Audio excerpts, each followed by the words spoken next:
ये देखो, ये छोटे पापा हैं और ये मैं हूँ। हाँ। बैठो। राजश्री, दादी माँ को बुलाओ, जरा उन्हें भी अच्छा लगे। क्यों? हाँ जी, मैं भी यही चाहती हूँ।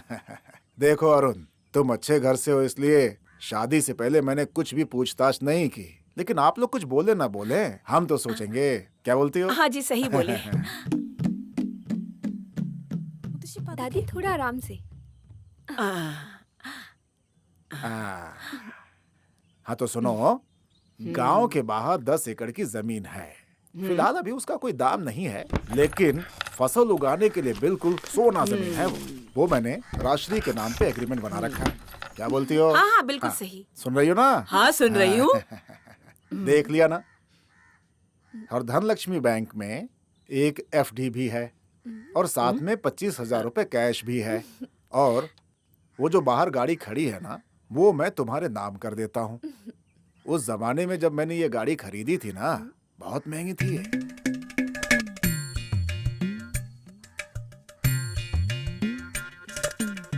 राजश्री को अपने साथ दुबई लेकर के जाओगे ना तुम? हाँ, वहाँ कुछ फॉर्मेलिटीज करनी पड़ेंगी। अच्छा एक बात सुनो, मैं इस जिले को छोड़कर कभी भी बाहर नहीं गया। अब अगर तुम पीछे पड़ जाओगे ना, तो हम दोनों वहां पे आएंगे तुम्हारे पास दुबई घूमने। वो क्यों? अरे वो दुबई में शॉपिंग फेस्टिवल है ना, उसके लिए मुझे वीजा चाहिए। ग्लोबल विलेज का है ना, आई विल डेफिनेटली कम। या अरुण सुनिए, अब खुश तो है ना?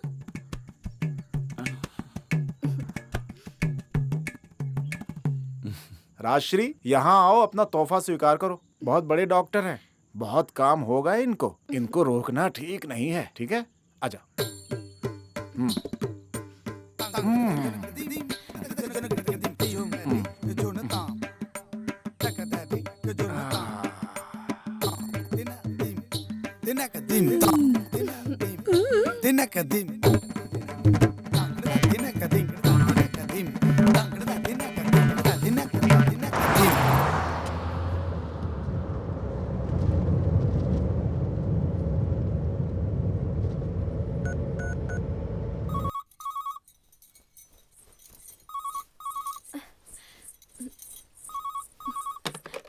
हेलो। हेलो। हाँ, आप पहुँच गए क्या? अरुण का फोन है, कह रहे हैं पहुँच गए। माँ से बात कर रही हो? हाँ, वैसे अरुण, आप आज पापा से पैसा लेना भूल गए ना? मैं भूला नहीं हूँ। उस पैसे से तुम एक आइसक्रीम लेकर खा लो। सिर्फ तुम ही नहीं, तुम्हारी मम्मी, पापा और तुम्हारे जो मामा है ना, मैनेजर नारायणन, उन्हें भी खिला दो। मेरे पापा ने ठीक कहा था। क्या? अरुण बहुत ईमानदार है, इसलिए वो दहेज में कुछ भी नहीं लेगा। अरे तुम समझ गई ना? मैं तुम्हें नहीं समझूंगी तो और कौन समझेगा? माँ नहीं है वहाँ? हाँ, अभी देती हूँ, रुको। अच्छे से पहुँच गए हो ना? हाँ माँ। राजश्री को तुम यहाँ से जरा जल्दी लेकर जाना बेटा। इस मामले में बिल्कुल भी देर मत करना। हाँ, देखता हूँ। तुम उसे पसंद नहीं करते हो क्या? माँ, तुम्हें पसंद है ना? अगर मैं सच कहूँ तो उसके दिल में कोई भी छल कपट नहीं है। बहुत ही मासूम लड़की है, हमेशा हंसती रहती है। इतना काफी है।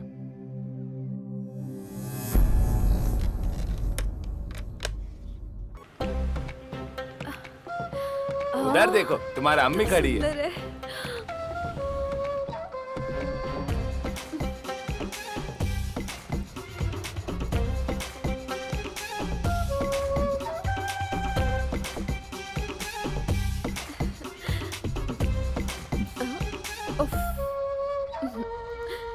यहाँ की गाड़ियों में स्टीयरिंग इस तरफ है ना? कंफ्यूज।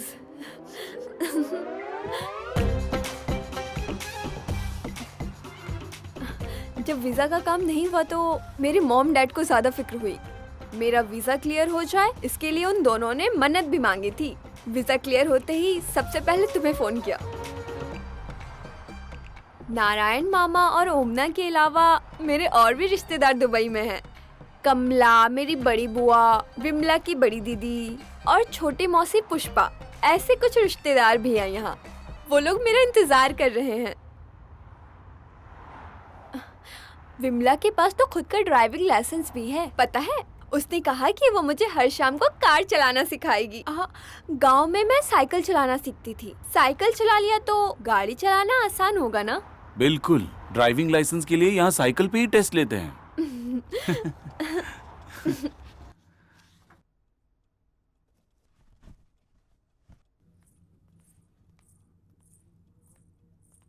ये कटहल है। ओह, इसके अंदर क्या है? अरे ये सब तो हमारा नहीं है। विमला बुआ, ओमना मामी और पुष्पा मौसी के घर वालों ने ये सारा सामान उनके लिए भेजा है। ओह,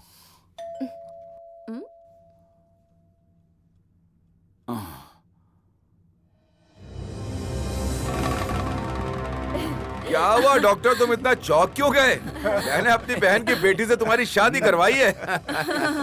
चलो भाई आ जाओ आ जाओ। मामा जी अरे बेटी, आ गए सब लोग। देखो ज्यादा वक्त हम यहाँ पर नहीं रुकने वाले। मलयाली क्लब का फंक्शन खत्म करने के बाद जब हम जा रहे थे तो सोचा तुमसे मिलते चले। गाँव से जो चीजें आई हैं उनमें से हम थोड़ा ले सकते हैं ना? उन्होंने मुझे फोन पर बताया था कि केले के फूल की सब्जी बना करके भेजा है उन्होंने। हाँ, गांव की खेती में उगाया गया 3 किलो उड़द भी भेजा है। सारा सामान रखा है यहाँ। अच्छा, तो हम बॉक्स को साथ में लेकर जाएंगे, वहाँ जाके देख लेंगे। तो वक्त बर्बाद मत करो, सारा सामान उठाकर ले चलो। अच्छा, नहीं मैं नहीं उठा सकता, मेरे कमर में बहुत दर्द है। फिर तो वक्त बर्बाद मत करो, सभी सामान निकाल लो।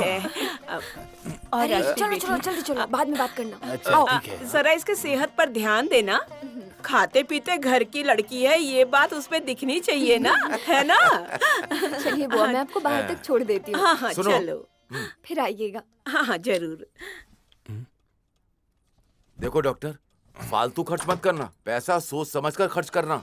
लेकिन जब रिश्तेदार घर आए तो कंजूसी मत दिखाना। हाँ? नारायण जी, आपने सिर्फ मुझे ही नहीं, उस बेचारी बिना माँ बाप की लड़की को भी धोखा दिया है। गाड़ी टर्न करके पहला लेफ्ट लेंगे तो सामने एक मंदिर है, वहाँ जाके जो झूठ मुझसे कहा वो उसे भी अच्छा डॉक्टर, सीधे जाकर के लेफ्ट लेना है ना? राइट जाएंगे तो अच्छा है, वहीं पे है वो मंदिर। हमारे दामाद को यहाँ के सारे रास्ते पता हैं, बस मैं ही भूल जाता हूँ। वैसे ठीक है, गुड नाइट।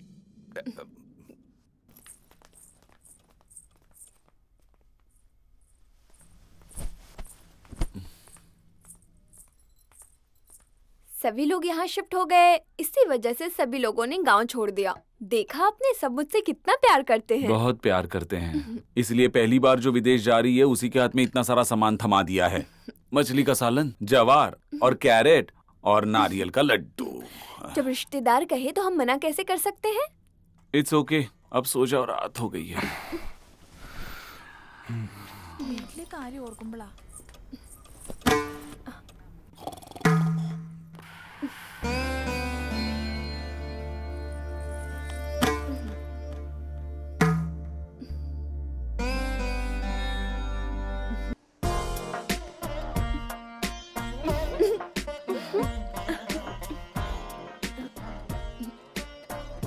कैसी लग रही हो?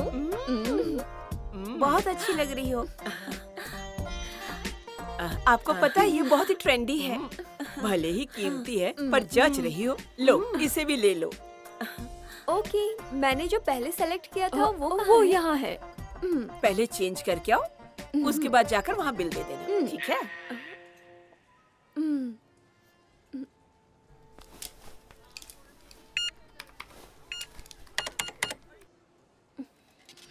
Cash and card card. Please.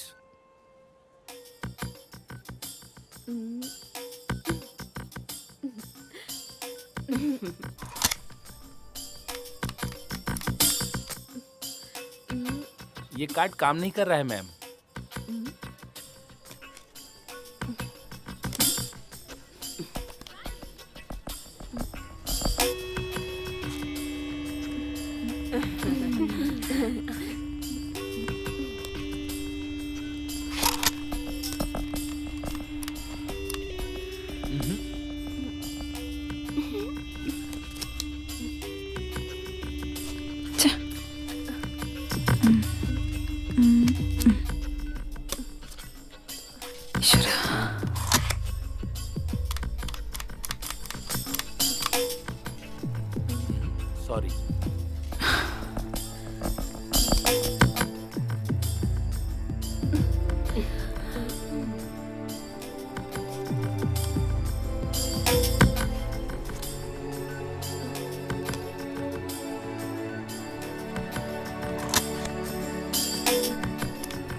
ये भी काम नहीं कर रहा है मैम।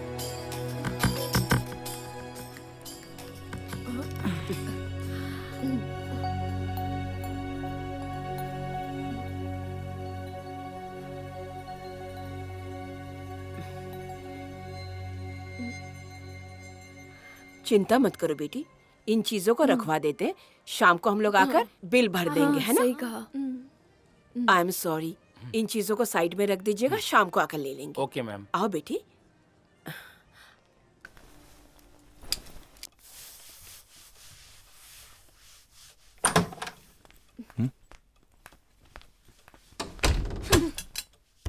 शॉपिंग गई थी ना, हाथ में कुछ दिख नहीं रहा। कहाँ है विमला दीदी और ओमना बुआ? इन्होंने जो खरीद कर दिया वो कहाँ है? जिसका पति कमाता हो तो भला उनके रिश्तेदार क्यों दे? आज पहली बार मेरी बेइज्जती हुई है। 1 रुपया भी नहीं है इस कार्ड में।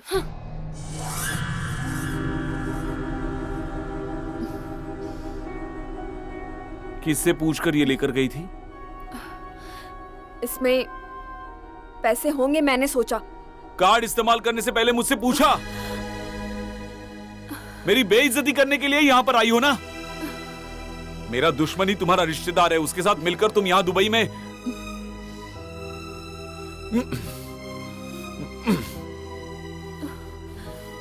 अरे सुनिए,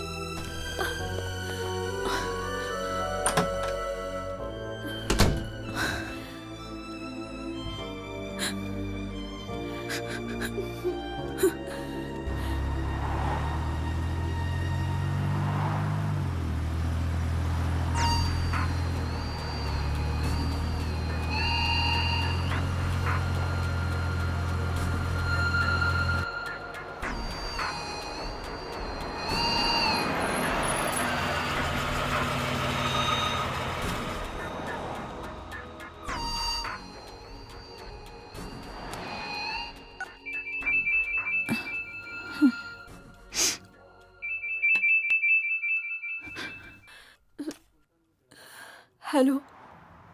आई एम सॉरी, मैं गुस्से में कुछ ज्यादा ही बोल गया। रो मत प्लीज। कोई बात नहीं है। आज जब मेरा अपमान हुआ तो मैं बर्दाश्त नहीं कर पाई। सॉरी। It's okay. आज मुझे थोड़ा लेट होगा, खाना खाकर सो जाना।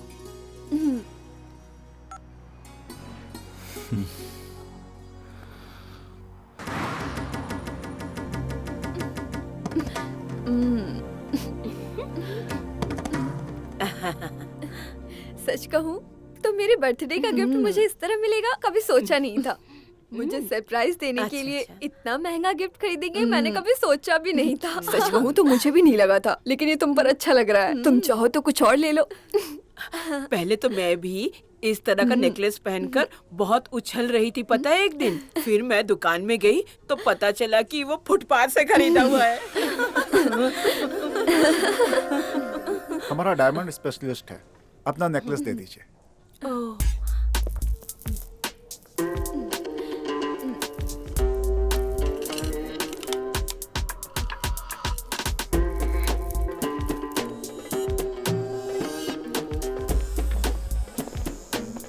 Good morning sir. हाँ क्या हुआ? सर, इनका एक शक है, ये नेकलेस ओरिजिनल है या नहीं। तो चेक कर लो ना। मैंने चेक किया सर, ये ओरिजिनल डायमंड नेकलेस है। इसमें तो लेंडर शोरूम का ट्रेडमार्क भी है। ला दिखाओ। ये तो हमारा प्राइड कलेक्शन है, लिमिटेड एडिशन। इसकी कीमत क्या होगी? अगर इंडियन करेंसी के हिसाब से देखेंगे तो ये कम से कम 70 लाख का होना चाहिए। इसका मतलब इस नेकलेस में बहुत बड़ी कीमती चीजों का इस्तेमाल किया गया। अब तो आपका शक खत्म हो गया ना? अब आपको कोई शक नहीं होना चाहिए। खुश है ना आप?